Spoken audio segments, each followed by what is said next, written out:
आज हम बात करेंगे इस साल के सबसे बड़े कंज्यूमर इलेक्ट्रॉनिक्स आईपीओ में से एक एलजी इलेक्ट्रॉनिक्स इंडिया के आईपीओ की, जिसकी लिस्टिंग 14 अक्टूबर को होने जा रही है। निवेशकों की उत्सुकता इस आईपीओ को लेकर चरम पर है। सब्सक्रिप्शन और ग्रे मार्केट प्रीमियम दोनों ही काफ़ी मजबूत रहे हैं। ऐसे में सवाल यह है कि लिस्टिंग पर शेयर कैसे प्रदर्शन करेंगे।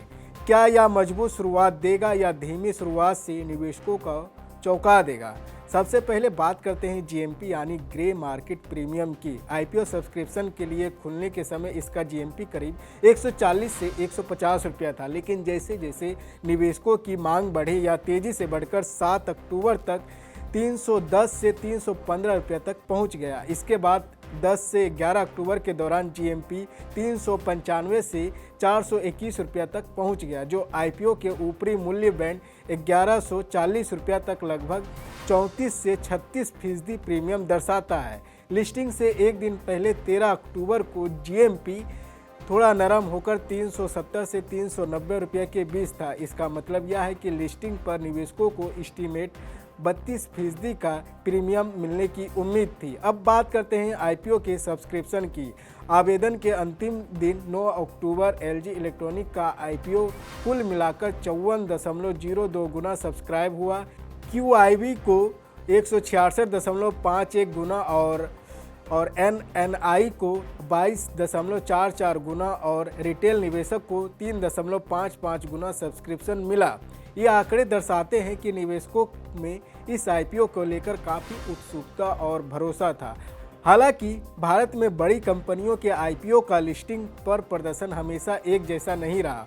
उदाहरण के लिए अक्टूबर 2024 में हुंडई मोटर इंडिया का आईपीओ देश का सबसे बड़ा आईपीओ लेकर आया था, जिसकी राशि लगभग 27,898 करोड़ रुपये की थी। जिसके बावजूद लिस्टिंग के पहले दिन शेयरों में 7% से ज़्यादा की गिरावट देखने को मिली। इसी तरह मई 2022 में एलआईसी का आईपीओ 20,557 करोड़ रुपया का था, लेकिन लिस्टिंग के दिन शेयर लगभग 8% गिरा।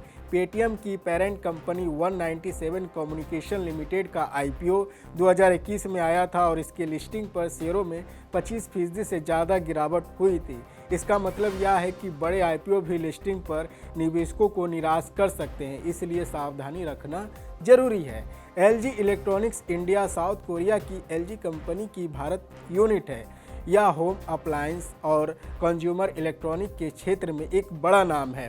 कंपनी के प्रोडक्ट भारत और विदेशों दोनों तरह के ग्राहकों को बेचते हैं। इनके प्रोडक्ट में washing machine, refrigerator, LED TV panel, air conditioner, microwave और अन्य इलेक्ट्रॉनिक्स आइटम शामिल हैं।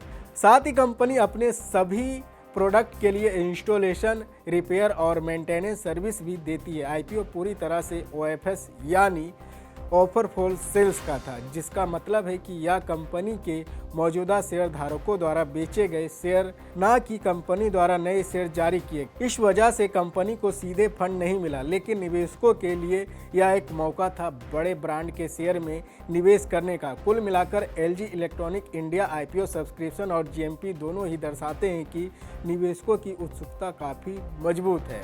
लेकिन भारत में बड़ी कंपनियों की लिस्टिंग पर अक्सर उतार चढ़ाव देखने को मिलते हैं, इसलिए लिस्टिंग के दिन निवेशकों को थोड़ी सी सावधानी रखें और केवल अपनी रिस्क क्षमता के अनुसार निवेश करें। तो दोस्तों, ये था एलजी इलेक्ट्रॉनिक आईपीओ का पूरा हाल और आने वाले लिस्टिंग का अनुमान। यदि आप इस आईपीओ के शेयर लेने की सोच रहे हैं तो लिस्टिंग से पहले थोड़ा रुककर बाजार का मूवमेंट देखना समझदारी भरा हो सकता है।